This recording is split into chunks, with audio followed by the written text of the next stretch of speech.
अनञ्जनशलाकाय चक्षुरुन्मिलितं येन तस्मै श्रीगुरुवे नमः। नमो विष्णुपादाय कृष्णपृष्ठाय भूतले श्रीमति भक्तिवेदान्त स्वामिनिति नाम्ने नमस्ते सारस्वते देवे गौरवाणी प्रचारिणे निर्विशेष शून्यवादी पाश्चात्य देशतारिणे। जय श्री कृष्ण चैतन्य प्रभु नित्यानंद श्री अद्वैत गदाधर श्रीवास आदि गौर भक्तवृंद। हरे कृष्णा कृष्ण कृष्णा हरे हरे, हरे राम राम राम हरे हरे। हरे कृष्ण।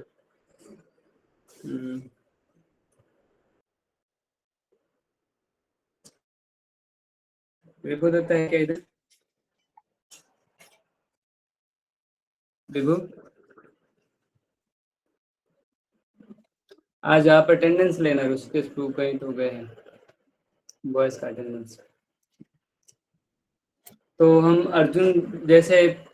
अर्जुन रीजन बता रहे थे कि क्यों युद्ध नहीं करेंगे, तो उसमें एक कंपैशन था ना, पहला उनको दया आ रहा था लोगों को मारने के लिए, तो उसका आंसर में ही भगवान अभी तक ये सारा श्लोक बता रहे।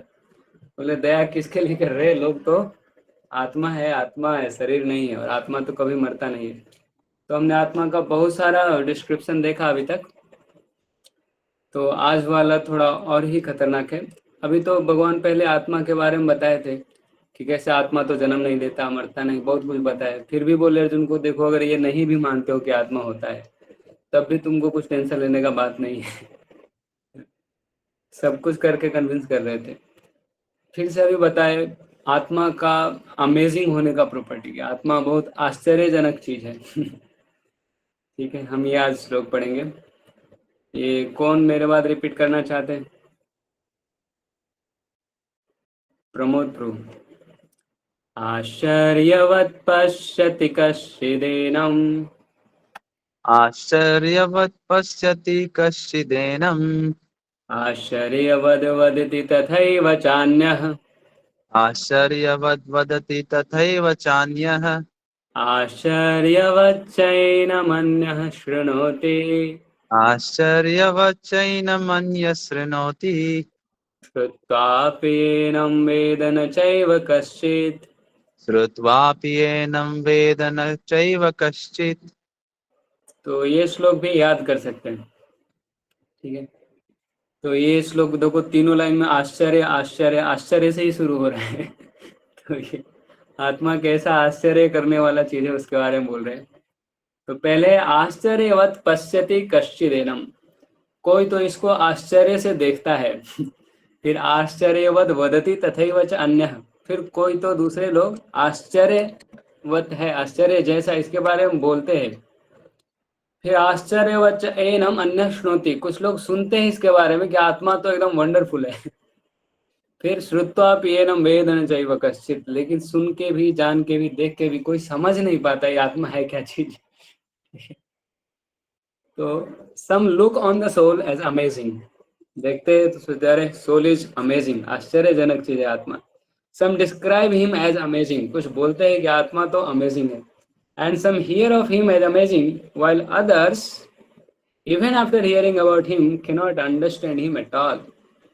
तो ये ऐसा आश्चर्यजनक चीज है आत्मा। हम परपट को ही डिस्क्राइब करेंगे। तो भगवत गीता का हम इंट्रोडक्शन में पढ़े थे कि भगवत गीता को गीतोपनिषद कहा जाता है, और हमने भी पहले भी भगवत गीता के बहुत सारे श्लोकों में देखे कि भगवत गीता में जैसा श्लोक है वैसा ही कठोपनिषद में भी श्लोक रहता है, श्वेताश्वतोपनिषद में भी ऐसा ही श्लोक रहता है। तो इधर भी प्रभुपाद जी बता रहे हैं, क्योंकि गीतोपनिषद जो है is largely based on the principles of Upanishads, it is not surprising at all. It is not surprising to also find this passage in the Katha तो ये जो गीता का श्लोक है, ऐसा ही यह श्लोक कठोपनिषद में भी है। श्रवण्यापि बहुभीर यो न लभ्य, कि बहुत लोग सुनने के बाद भी समझ नहीं पाते। शृण्वतो अपि बहवो यम न विदुः, बहुत सारे सुन लोग को इसको जान नहीं पाते। आश्चर्य वक्ता, आश्चर्य जैसा कुछ लोग बोलते हैं। कुशलोऽस्य लब्धा, आश्चर्यस्य ज्ञाता कुशला अनुशिष्ट, मीनिंग सिमिलर है ऊपर के जैसा, जैसा गीता का श्लोक है। The fact that the atomic soul is within the body of a gigantic animal and in the body of a gigantic banyan tree And also in the microbic germs, millions and billions of which occupy only 1 inch of space is certainly very amazing.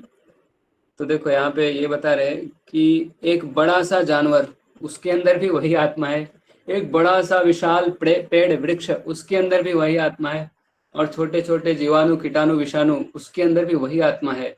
और ये जीवाणु कीटाणु विषाणु के बारे में बोल रहे हैं क्या है, and millions and billions of which occupy only an inch of space, मतलब 1 इंच स्पेस में ऐसा मिलियंस बिलियंस माइक्रोब्स रह सकते हैं। वो सारे माइक्रोब्स में भी आत्मा वही साइज का है, और वो बड़ा पेड़ में भी वही आत्मा है, और वो बड़ा सा हाथी में या बड़े बड़े जानवर में, वेल्स में भी वही आत्मा है। तो ये काफी आश्चर्यजनक चीज है।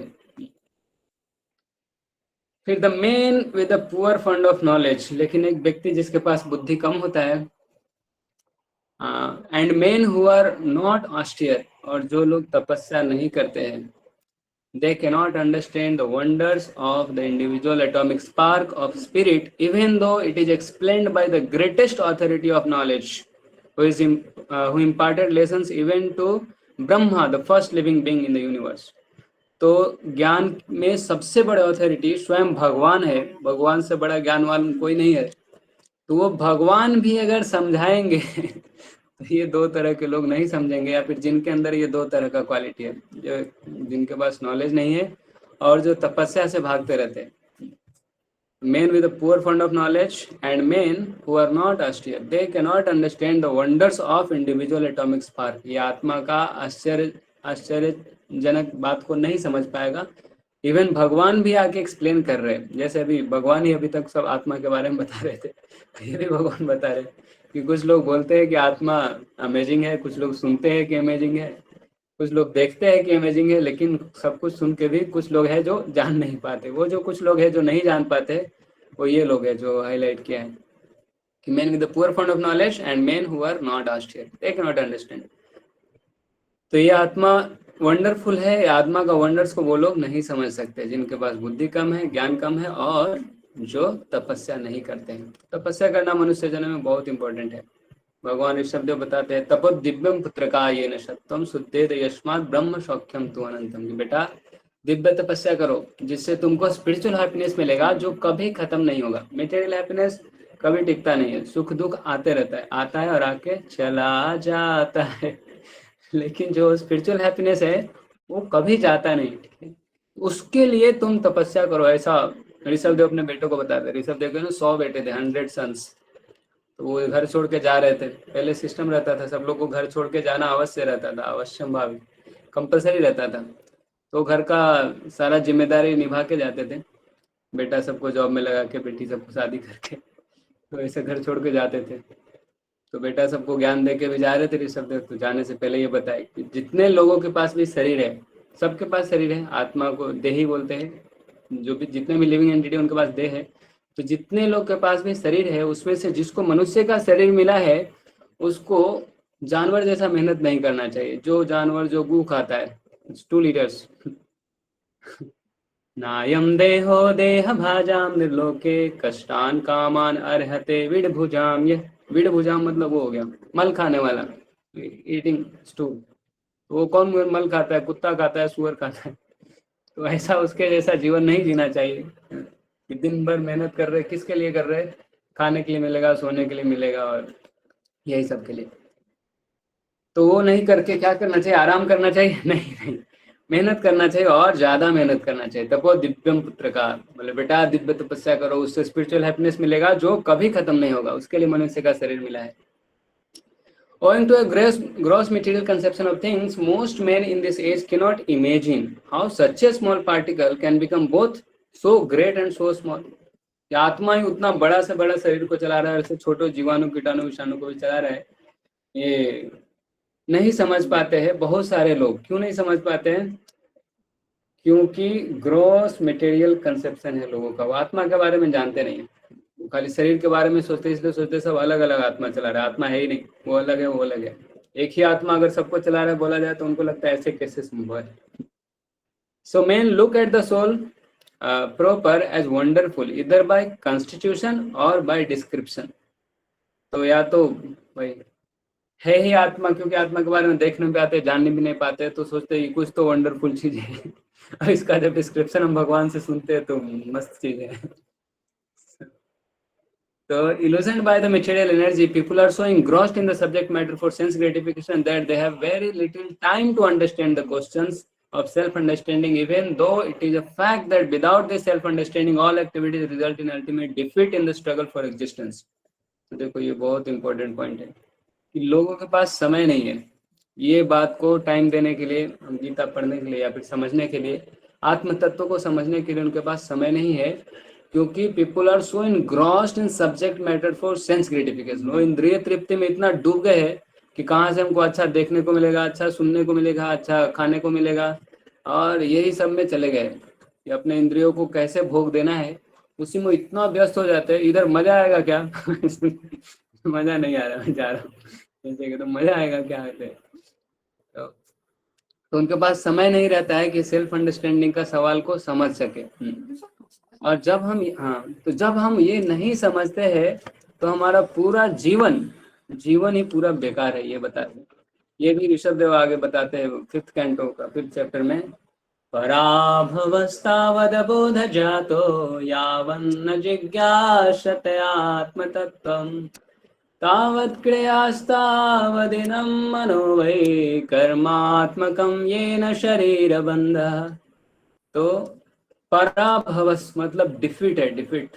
वो एक विजय होता है, एक उसका उल्टा है पराभव। पराभवस कब तक है? तावद अबोध जातो, जब तक वो अबोध है, मतलब क्वेश्चन नहीं कर रहा है और वो मूर्ख है, उस मतलब सवाल नहीं कर रहा है, वो ज्ञान नहीं प्राप्त कर रहा है। तो जन्म से हम लोग इग्नोरेंस में जन्म लिए, ऐसा नहीं कि जन्म से ही कोई इंटेलिजेंट बच्चा होता है। उसको जन्म लेता है तो उसके पास इंक्विजिटिवनेस रहता है, फिर वो सीखता है, सब कुछ पूछता है, ये क्या है, ये क्या है, इतना क्वेश्चन करते हैं बच्चे, उनके पास रहता है सब कुछ जानने का। फिर आगे हमारा सिस्टम, एजुकेशन सिस्टम और सोसाइटी, और फिर उसको भी डम बना देता है आगे जाके। तो ये सोल का है ही, सोल के पास जिज्ञासा होता है, क्योंकि सोल है सच्चिदानंद है, वो सब कुछ जानना चाहता है। लेकिन लोग बोलते रहे इतना क्यों क्वेश्चन करता है, जितना बताया जा रहा है उतना सुन। अरे उससे क्यों, तो सोल सेटिस्फाइड नहीं होता, लेकिन बाद में उसको फिर वो यूज टू हो जाता है, क्या करेंगे। यही है, कुछ लोग क्वेश्चन नहीं पूछ पाते जीवन भर, लेकिन क्वेश्चन करना होता है। अभी प्रभुपाद जी भी लेक्चर में बताते हैं, लेकिन क्वेश्चन ये नहीं करना होता है। बाजार में भी, मार्केट में लोग क्वेश्चन करते हैं, क्या क्वेश्चन करते हैं? क्या भाव है? सब्जी का क्या भाव है, राइस का क्या भाव? ये क्वेश्चन नहीं करना है, आत्म तत्व के बारे में क्वेश्चन करना है। क्वेश्चन तो लोग करते ही रहते हैं। तो people are so engrossed in subject matter for sense gratification that they have very little time to understand question of self understanding। खुद के बारे में समझने के लिए उनके पास टाइम नहीं। सोचो, एक महाराज का मैं नाम भूल गया, शायद इंद्रदम्न महाराज है, वो बताते मैथमेटिक्स ऑफ लाइफ। तो ना वो बोर्ड रहता ना ऐसा, ब्लैक बोर्ड, उस बोर्ड में पूरा मैथ लिखते हैं, 1+1 = 2, फिर उसमें कुछ ढेर सारा मैथमेटिकल ऑपरेशन करते हैं। तो ऐसा लास्ट में कुछ बहुत बड़ा सा आंसर आता है, फिर बोलते हैं मान लो 1+1 = 4 लिख दिया और फिर वैसा करके पूरा कैलकुलेशन करते, तो आंसर गलत आएगा, क्योंकि फर्स्ट स्टेप में ही गलत कर लिए। तो अगर फर्स्ट स्टेप में ही गलत कर दिए तो सारा स्टेप भी गलत हो जाएगा और फाइनल आंसर भी गलत आ जाएगा, है ना। तो फर्स्ट स्टेप इस तरह से जीवन का क्या है कि जीवन का भी मैथमेटिक्स है। जीवन में फर्स्ट स्टेप है कि I am not this body, I am spirit soul. मैं ये शरीर नहीं हूँ, मैं आत्मा हूँ, मैं ये शरीर में रहता हूँ। तो मैं आत्मा हूँ, मुझे खाना सोना पीना क्या चाहिए, मैं कैसे खुश हो सकता हूँ, ये क्वेश्चन करना बहुत जरूरी है। लोगों के पास इसके लिए समय नहीं है, शरीर के लिए सब समय दे देते हैं। शरीर कैसा सुंदर दिखेगा, कैसा स्वस्थ रहेगा, कैसे लोग पसंद करेंगे, कैसे लोग क्या कहेंगे, लोग भी शरीर के बारे में कहते हैं, क्योंकि आत्मा के बारे में तो वो जान ही नहीं पाते। सब लोग आश्चर्य जैसा देखते हैं, लेकिन वो कोई जान नहीं पाते। So even though it is fact that without self understanding, जब हम खुद के बारे में नहीं समझेंगे तो जो भी काम कर रहे हैं सब कुछ अल्टीमेटली डिफीट ही होगा इस स्ट्रगल फॉर एग्जिस्टेंस में। तो इस जीवन में जो भी करेंगे हम जीत नहीं पाएंगे, क्योंकि हम खुद के बारे में ही नहीं जाने, तो क्या ही आगे उखाड़ लेंगे। Perhaps they have no idea that one must think of the soul। उनको ऐसा विचार भी कभी नहीं आता है कि हमको आत्मा के बारे में जानना भी चाहिए, कि क्यों जरूरत है, ऐसे भी तो खा रहे, क्या गीता पढ़ेंगे तभी पेट भरेगा? अरे इतने मूर्ख लोग होते हैं, उनको लगता है पेट भरना ही जीवन का लक्ष्य है, गीता नहीं पढ़ेंगे तो मेरा पेट नहीं भरेगा क्या, ऐसा सोचते हैं। पेट तो कुत्ते सुअर भरे ही रहे हैं, सब लोग कर रहे हैं, सभी जानवर मनुष्य सभी कर रहे हैं, पेट तो भरेगा ही। लेकिन वही जीवन का लक्ष्य तो नहीं है। एंड दस मैं के सोलो तो ये जानते नहीं है कि जो मटेरियल मिजरी है, दुख है, ये सबको खत्म कैसे किया जाए वो ये नहीं जान पाते। प्रयास करते रहते दुख को खत्म करने का, लेकिन उनको उपाय सचमुच में नहीं मालूम है। सचमुच में उपाय क्या है कि आत्मा का बारे में जानना है। फिर हम कैसे अपना आत्म साक्षात्कार कर सकते हैं, कैसे हम सही से समझ सकते हैं कि मैं हूँ कौन, मुझे दुख क्यों हो रहा है, और इसको हमेशा के लिए कैसे खत्म कर सकते हैं। ऐसा नहीं कि बैल जैसा हाँ मिल रहा है तो सुख ठीक है, कभी खुशी कभी गम, तारा राम पम। ऐसा नहीं होता है। कोई तो दुख नहीं चाहता है, सब लोग खुश होना चाहते हैं। तो उनको बुद्धि तो लगाना ही चाहिए कि हम दुख को कैसे खत्म करें हमेशा के लिए। ऐसा नहीं कि सुख दुख दोनों रहना ही चाहिए जीवन में, नहीं तो मजा नहीं होगा, ये बेवकूफ लोगों का थ्योरी है। तो हमको आत्मा के बारे में जानना चाहिए, और जो मटेरियल मिजरी है उसका सॉल्यूशन के बारे में पता करना चाहिए, और सारा दुख को खत्म कर देना चाहिए। ये बुद्धिमान व्यक्ति का काम है। ऐसे नहीं कि दुख के साथ जी रहे सर, जीवन तो चलता ही है। Some people who are inclined to hear about the soul may be attending lectures। देख रहे हो, कुछ लोग सोचते हैं कि चलो हम आत्मा के बारे में जानते हैं तो जाके लेक्चर भी सुन लेते हैं अच्छे संग में, in good association। But sometimes owing to ignorance they are misguided by acceptance of the super soul and the atomic soul as one without distinction of magnitude। लेकिन वो अगर सुनने के लिए मायावादी के पास चले जाते हैं जो उनको बता देता है कि आत्मा और परमात्मा एक ही है, मतलब हम भगवान है, भूल गए कि भगवान है, तो फिर से वो मिसगाइडेड हो जाता है। मतलब उसके पास इच्छा था, लेकिन ये कलयुग का लक्षण है। भागवतम बताता है क्या है कलयुग का लक्षण। प्रायन अल्पायुष सभ्य कलावस्मिन युगे जना मंदा सुमंद मतयो मंद भाग्या ही उपद्रुत। कि कलयुग में लोगों के पास उम्र कम हो गया है, पहले लोग बहुत लंबे साल तक जीते थे, कलयुग में कम हो गया। प्रायन अल्प आयुष, तो आयु कम हो गया है। प्रायन अल्पायुष सभ्य कलाव अश्विन युगे जना मंद, वो लोग मंद होते हैं, मतलब आलसी लोग होते हैं। लेकिन मान लो कि कोई सोचा कि नहीं मैं आलसी नहीं बनूंगा, जाके भगवद्गीता पढ़ूंगा या समझूंगा कि ये है क्या, भगवान क्या बोलते हैं, तो सुमंद मतयो कोई आके उसको मिसगाइड भी कर देता है। अरे कौन बोलता है भगवान ने, तुम भगवान, मैं भगवान, सब भगवान। तो भगवद्गीता एज इट इज नहीं पढ़ पाते। मंद भाग्य है, फॉर्चून भी कम है, लोग लेस फॉर्चुनेट हो गए, भाग्य कमजोर हो गया कलयुग के लोगों का, भाग्य कम है। मंद भाग्य। और फिर सब डिस्टर्ब रहते हैं, हमेशा उपद्रव में रहते हैं। So it is very difficult to find a man who perfectly understands the position of the super soul, the atomic soul, their respective functions and relationship and all other major and minor details।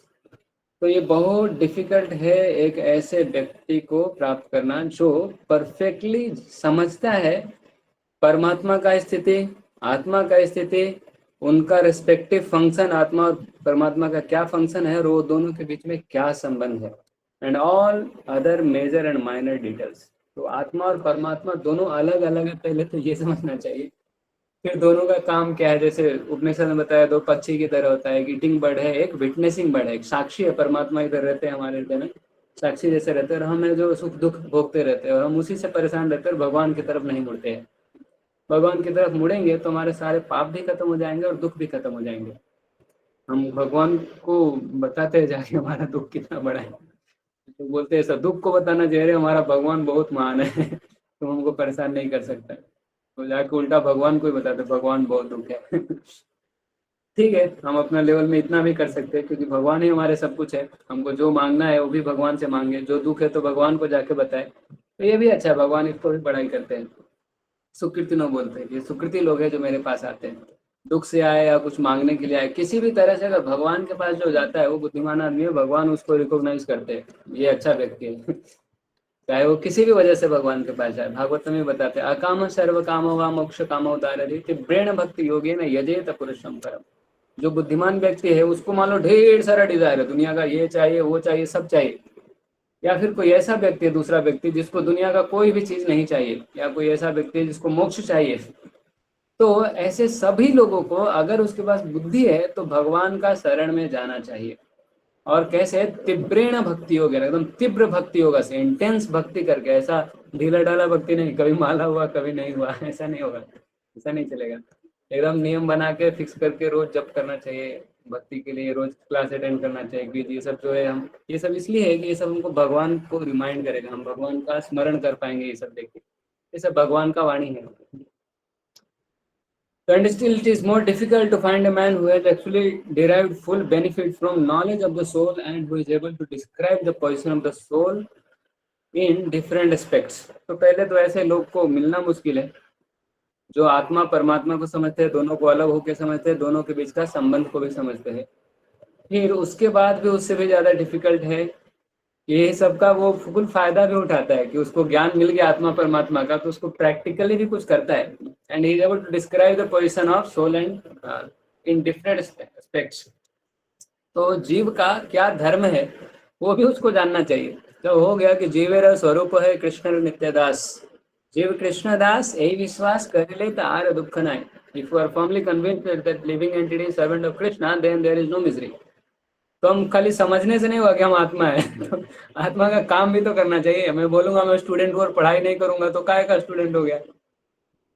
तो अगर मैं हूँ, मेरा identity card है, तो वैसा मेरा काम भी होना चाहिए, है ना मुझे। तो ये है कि हम उसको समझ रहे हैं, लेकिन उसका जो फंक्शन है उसमें अगर नहीं लग पाएंगे तो फुल बेनिफिट नहीं हो रहे हैं। तो उसका क्या क्या डिफरेंट एस्पेक्ट है इसको भी डिस्क्राइब भी करते आना चाहिए और प्रैक्टिकली भी उसको अप्लाई करना चाहिए। But if somehow or other one is able to understand the subject matter of the soul, लेकिन अगर कोई किसी तरह से आत्मा के विषय को समझ लिया है तो उसका जीवन सफल हो जाएगा, जीवन सफल हो जाएगा। आत्मा को समझ ले। द इजीएस्ट प्रोसेस, चलो भगवान को समझने का, भगवान को हम आत्मा से समझ सकते हैं, पहले के श्लोक में बताया गया था, क्योंकि हम भगवान के अंश है। जैसे अगर राइस को पकाते हैं कुकर में नहीं दूसरे बर्तन, तो एक राइस को निकाल के देखते हैं, अगर पक गया तो हम समझते हैं पूरा राइस पक गया होगा। या हम कुछ टेस्ट करते हैं लेबोरेटरी में, तो एक बूंद लेके आते हैं और उससे हम समझ जाते हैं कि सारा सोल्यूशन कैसा है। तो हम भगवान के अंश है, एक सैंपल है भगवान के, तो हम अपना खुद को समझ के हम भगवान को समझ सकते हैं। तो the easiest process for understanding the subject matter of the self, खुद के बारे में यानी आत्मा, क्योंकि अभी से सब आत्मा के बारे में डिस्कशन चल रहा है, तो आत्मा का समझने का सबसे easiest process is to accept the statement of Bhagavad Gita spoken by the greatest authority lord Krishna. तो भगवान ने जो बोला है उसी को हमारा एक्सेप्ट कर लेंगे तो सबसे आसानी से हम समझ सकते हैं आत्मा के बारे में। तो अगर हम सब कुछ अभी तक जो एक्सेप्ट कर लेंगे तो हमको समझ में आ गया आत्मा क्या है। आत्मा न जिंदा होता है, न जन्म लेता है, न मरता है। आत्मा का जन्म मृत्यु न कभी था न कभी होने वाला है। जैसे हम कपड़ा चेंज करते हैं, कपड़ा के बारे में कोई कमेंट कर रहा है हमारा लुक चेंज है बोल रहे हैं, तो वैसे ही आत्मा शरीर को चेंज कर लेते हैं। ठीक है, तो भगवान यहाँ जो बोल रहे हैं अगर हम उसी को एक्सेप्ट कर लेते हैं तो हमको डायरेक्टली समझ में आ जाएगा आत्मा का विज्ञान, without being deviated by other theories. तो अदर थ्योरीज क्या था अभी बताया था, कुछ थ्योरी में आत्मा को नहीं मानते या फिर आत्मा को मानते हैं कि वो जीव के साथ ही जन्म लिया और जीव के साथ ही मर जाएगा, या फिर आत्मा तो कुछ है नहीं, मैटर ही है।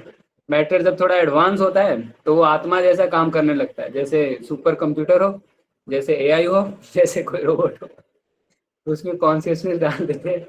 और ह्यूमन बीइंग भी ऐसे ही कुछ एकदम सुपर कंप्यूटर है ऐसा लोग सोचते हैं। तो ये सब डिफरेंट थ्योरी है जो भगवान अप्रूव नहीं किए। तो जो भगवान अप्रूव किए, भगवान सबसे ग्रेटेस्ट अथॉरिटी है, उनका बात मान के हम आत्मा को सच में समझ सकते हैं और आसानी से समझ सकते हैं। लेकिन it also requires a great deal of penance and sacrifice, लेकिन तपस्या भी लगेगा, सुबह जगना पड़ेगा, जप करना पड़ेगा, इधर इन दिस लाइफ और इन द प्रीवियस वंस। तो हम देखते हैं कि भागवतम में बताते हैं ते पुस्त तपस्ते जुहूर शश्नुरार्य ब्रह्मानुचिर नाम घृणंती थे, कि कोई भी अगर वो चंडाल के घर में भी जन्म लिया हो, जो जिसके घर वाले सब कुत्ता खाते हो मार के उसके घर में भी जन्म लिया हो, अगर वो भगवान का नाम जप करता है तो हमको समझना चाहिए कि सारा यज्ञ तपस्या दान वेद अध्ययन सब कुछ उसने कर लिया है, पिछले जन्म में ही कर लिया होगा, इसलिए भगवान का नाम लेने में सक्षम है। नहीं तो भगवान का नाम लेना इतना आसान नहीं है। तो इसलिए बोल रहे हैं कि but it also requires a great deal of penance, तो बहुत सारा तपस्या करना है, बहुत सारा तपस्या वेद अध्ययन यज्ञ और ढेर सारा कुछ, आइदर इन दिस लाइफ और इन द प्रीवियस वंस। तो हम भगवान का अगर नाम लेते तो हमको ऐसा समझा जाता है कि हमने पहले किया होगा तब हम भगवान का नाम ले पा रहे हैं, या फिर भक्तों ने हमको ऐसा कृपा कर दिया होगा कि वो सब मतलब यज्ञ तपस्या करने का फल मिल गया हमको कि हम भगवान का नाम ले पा रहे हैं। बोलो हरे Krishna. So before one is able to accept Krishna as the supreme personality of Godhead, Krishna can however ठीक है, तो कृष्णा को भगवान के रूप में समझने के पहले तपस्या करना पड़ेगा, या तो इस जीवन में करना पड़ेगा या फिर पहले हमने कर लिया है, या फिर वो सब तपस्या का फल हमको किसी तरह से मिल गया है, किसी का आयतु की कृपा से। हम प्रभुपाद जी का कृपा से सबको ऐसा मिलता है, भगवान चैतन्य महाप्रभु का कृपा से सबको ऐसा कृपा मिला है। कलयुग के लोगों के लिए बहुत फायदेमंद है। भागवतम में बताते हैं जो बुद्धिमान लोग हैं वो कलयुग का पूजा करते हैं। कलिम संभाज्यते आर्या गुणज्ञा सार भागिना यत्र संकीर्तनेनैव सर्व स्वार्थो उपलभ्यते।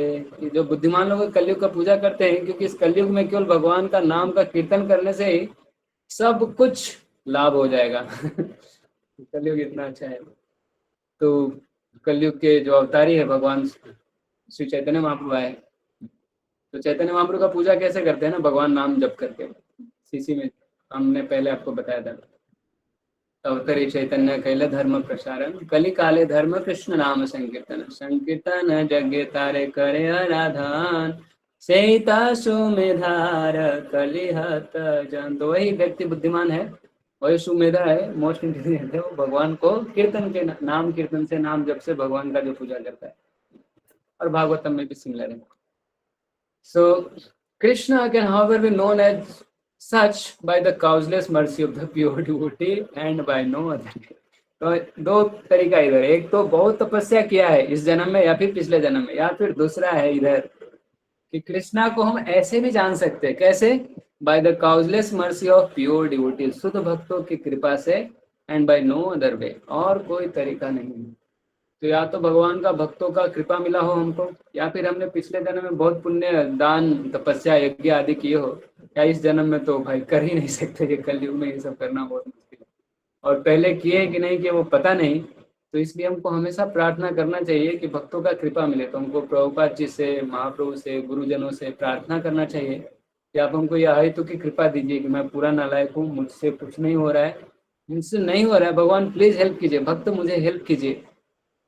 ये अभी मैं देख रहा था, ये भक्ति धीरदामोदर स्वामी महाराज बोल रहे थे कि ऐसे भक्तों से प्रार्थना करना है कि मैं जप नहीं कर पा रहा हूँ, मैं भक्ति नहीं कर पा रहा हूँ, मुझे कृपा कीजिए, प्लीज हेल्प, ऐसा रोना है, तब जाके होगा। ठीक है, तो हम आत्मा के बारे में नहीं समझे तो जीवन बर्बाद है, तबाह है। जीवन सफल हो जाएगा हम आत्मा को समझेंगे तो। आत्मा को समझने के लिए बहुत सारा तपस्या उपस्या चाहिए। आत्मा और परमात्मा को अलग से भी समझना है, आत्मा परमात्मा का संबंध है कि आत्मा भगवान का दास है, ये सब हम समझ सकते हैं। और कृष्ण को भी हम समझ सकते हैं अगर हम बहुत सारे यज्ञ तपस्या दान वगैरह किए हैं, या फिर अगर शुद्ध भक्तों का कृपा हमको मिला है तो, और कोई उपाय नहीं है। तो हमारे लिए तो एक ही उपाय है, इस जन्म में हम इतना तपस्या कर नहीं सकते, ये शरीर क्या है, इतना बीमार से भरा हुआ शरीर है, इतना ताकत नहीं है कि हम जाके इतना बड़ा बड़ा तपस्या करें, और पिछला जन्म का कुछ पता नहीं है क्या लीला करके आए हैं। इस जन्म में हमको एक ही उपाय है कि भक्तों का कृपा मिले तो हम कर सकते हैं। ठीक है, ये एक श्लोक है। हाँ, ये श्लोक मेरे बात कौन रिपीट करना चाहते हैं? हरे कृष्ण, प्रियल माता जी। ओके। देहि नित्यम अवध्योयम, देहि नित्यम् अवध्योऽयम् देहि सर्वस्य भारत, देहि सर्वस्य भारत, तस्मात् सर्वाणि भूतानि तस्मात् सर्वाणि भूतानि न त्वं शोचितुमर्हसि। न त्वं शोचितुमर्हसि। ओ descendant of Bharat, he who dwells in the body can never be slain। फिर से भगवान रिपीट कर रहे हैं, इसको कितना बार बोल दिए, बोल रहे ओ भरत, वो भारत, सॉरी भरतवंशी भारत, जो शरीर के अंदर जो रहता है ना आत्मा, वो कभी मरता नहीं है, उसको कोई मार नहीं सकता है। इसलिए क्या करो तुम, you need not grieve for any living beings, किसी के लिए तुमको इतना टेंशन लेने की जरूरत नहीं है, दुखी मत हो। तो अर्जुन जो कंपैशन दिखा रहे थे उसी का आंसर यहाँ तक है, 1 से लेकर 30 तक। आगे में आगे चीज बताएंगे। आत्मा का ज्ञान यहाँ तक खत्म होगा भगवान का, यहाँ अभी तक आत्मा से बताया, फिर आगे दूसरा सब्जेक्ट और चेंज कर देंगे कि अगर मान लो अर्जुन को आत्मा ये सब समझ में नहीं आ रहा तो फिर दूसरा कारण बताएंगे कि अर्जुन को क्यों युद्ध करना चाहिए। आज के लिए ये है, तो हम इसको अभी पढ़ लेते हैं जल्दी से। लॉर्ड नाउ कंक्लूड, सभी कंक्लूजन दे दिए भगवान, क्योंकि ये सेम चीज है कि आत्मा जो शरीर के अंदर है वो मरता नहीं है, इसलिए तुम टेंशन मत लो, दुखी मत हो। ठीक है, तो कंक्लूजन की है कि concludes the chapter of instruction on the immutable spirit soul. ये आत्मा जो कि बदलता नहीं है, शाश्वत रहता है. In describing the immortal soul in various ways, हर तरह से बताया कि आत्मा कैसे शाश्वत है, वो अमर है, अजर अमर है. अजर मतलब बूढ़ा नहीं होता है, अमर मतलब मरता नहीं है. Lord Krishna establishes that the soul is immortal and the body is temporary. आत्मा ऐसा रहता है, शरीर टिकता नहीं है. Therefore, Arjuna as a Kshatriya should not abandon his duty out of fear that his grandfather and teacher Bhishma and Drona will die in the battle. तो आत्मा मरता नहीं, आत्मा जन्म नहीं लेता है, तो उसको क्षत्रिय का धर्म निभाना चाहिए. क्षत्रिय धर्म से बड़ा था कि भगवान स्वयं बोल रहे हैं, तो जो भगवान बोल रहे हैं वही धर्म होता है. धर्मम तो साक्षात भगवत प्रणीतम, भगवान जो बोल रहे हैं वही धर्म है. तो उनको ये क्षत्रिय है तो युद्ध करना चाहिए और इसे डरना नहीं चाहिए कि हमारा दादा का और गुरु का क्या हो जाएगा. फिर on the authority of the Shri Krishna, भगवान क्योंकि बोल रहे हैं, वन हैज टू बिलीव. भगवान बोल रहे हैं तो ये कुछ चीज हमारा औकात से बाहर हो सकता है, लेकिन भगवान बोल रहे हैं तो जैसे होता है ना, कोई नहीं आता हमको तो पूछ लेते हैं, सीनियर लोग से, जूनियर लोग से, फ्रेंड लोग से पूछ के भी हम विश्वास करते हैं. जब यहाँ स्वयं परम भगवान बोल रहे हैं, one has to believe that there is a soul. यहाँ तक भगवान बोले ना कि अगर तुम विश्वास नहीं भी करते हो तो युद्ध करना चाहिए, लेकिन प्रभुपाद जी बोले नहीं नहीं, उससे नहीं चलेगा, क्योंकि भगवान स्वयं बोल रहे हैं तो आपको ये विश्वास करना ही चाहिए. ऐसा नहीं देखो भगवान तो फ्रीडम दिए हैं, चलो आत्मा को नहीं भी मानेंगे तो चलेगा. लेकिन ये प्रभुपाद जी भगवान के शुद्ध भक्त बोले नहीं नहीं, आपको खोने नहीं देंगे. चलिए भगवान तो दोनों बोले हैं, आत्मा को मानो नहीं मानो, हमको माने नहीं मानने का तो हम नहीं मानेंगे, हमको तो भगवान फ्री विल दिए है. लेकिन भगवान के जो शुद्ध भक्त है ऐसे ऐसे जीव को भटकने नहीं देते. बोल रहे भगवान क्योंकि बोले हैं तो आपको ये बिलीव करना ही होगा कि there is a soul different from the material body. तो हम अभी पहले बताए सब कुछ, ये सब कर सकते हैं कि सोल आत्मा सेम है, शरीर के साथ आत्मा जन्म लेता है, शरीर के साथ आत्मा मर जाता है, फिर मटेरियल जब एडवांस होता है तो सुपर कंप्यूटर जैसा उसमें कॉन्शियसनेस आ जाता है वगैरह. हालांकि सुपर कंप्यूटर में कॉन्शियसनेस नहीं होता है, आर्टिफिशियल इंटेलिजेंस होता है, मतलब intelligence is invested by the living entities, उधार का intelligence. So note that there is no such things as soul, or the living symptoms develop at the certain stage of material maturity is resulting from the interaction of chemicals. यही सब है. तो ये सब कुछ accept नहीं करना है, क्योंकि भगवान स्वयं बोल रहे आत्मा होता है तो आत्मा होता है, हमको विश्वास करना ही होगा. तो पढ़े थे इंट्रोडक्शन में कि गीता पढ़ने के लिए कम से कम ये भरोसा होना चाहिए कि भगवान कृष्ण जो है स्वयं भगवान है, परम भगवान है. इतना नहीं है तो फिर गीता मत पढ़ो भाई, कुछ फायदा नहीं है, फिर दूसरे बुक जैसा हो गया, टाइम पास करो मत. फिर अगर उतना मान लिया तो फिर कृष्णा बोल रहे तो उनका बात भी मानना ही पड़ेगा. इसलिए हम ये फालतू के फिलोसफी में और थ्योरी में नहीं पढ़ेंगे कि आत्मा नहीं होता है या फिर केमिकल इवोल्यूशन से बनता है, लेकिन आत्मा अमर है और शरीर के साथ जन्म नहीं लेता है, शरीर के साथ नहीं मरता है. Though the soul is immortal, violence is not encouraged but at the time of war. तो इसलिए कि सोल नहीं मरता है तो हम जाके हिंसा करेंगे, लोगों को मार देंगे. लेकिन अगर युद्ध हो तो हिंसा करना चाहिए, उसमें भी एक्चुअल नीड है. तो फिर भी बोल रहे हैं कि that need must be justified in terms of the sanction of the Lord. ऐसे नहीं कि कुछ भी अपना धृष्टापूर्वक दुष्टता से कुछ भी कर लेंगे, किसी को मार दिए या फिर अपना बदला लेने के लिए. हम तो अपने कर्मों की सजा भुगत ही रहे, फिर से एक बुरा कर्म और क्यों करेंगे. लेकिन अगर भगवान सैंक्शन कर रहे हैं तो उसमें कोई डाउट नहीं है.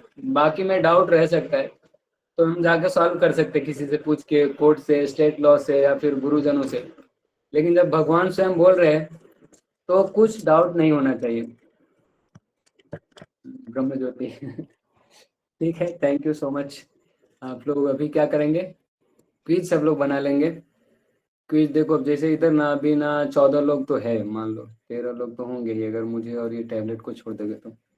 जिस स्क्रीन में दिख रहा है 1 पर्सन का नेम प्लस 14, तो 15 में से अगर एक टैब है जो स्क्रीन है तो उसके बाद भी 14 लोग रहेंगे मुझे मिला के. तो इतने तो क्विज नहीं देते हैं, क्विज देना चाहिए. पहले के दिनों में क्विज ज़्यादा लोग देते थे, कम हो गए. चाहे जो भी रीजन हो, देखिए आप अभी नहीं दे पाते, अगर ज़्यादा बिजी है तो दिन में जल्दी से कर लीजिए. अभी दे देंगे तो अच्छा रहेगा.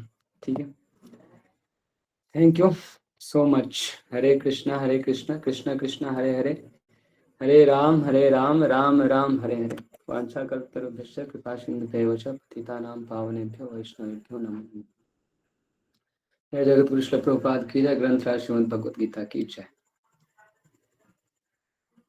ठीक है, बाय. किसी को कुछ बोलना है? क्लास खत्म हो गया, जिसको जाना है जा सकते हैं, हम क्लास एंड करेंगे नहीं तो।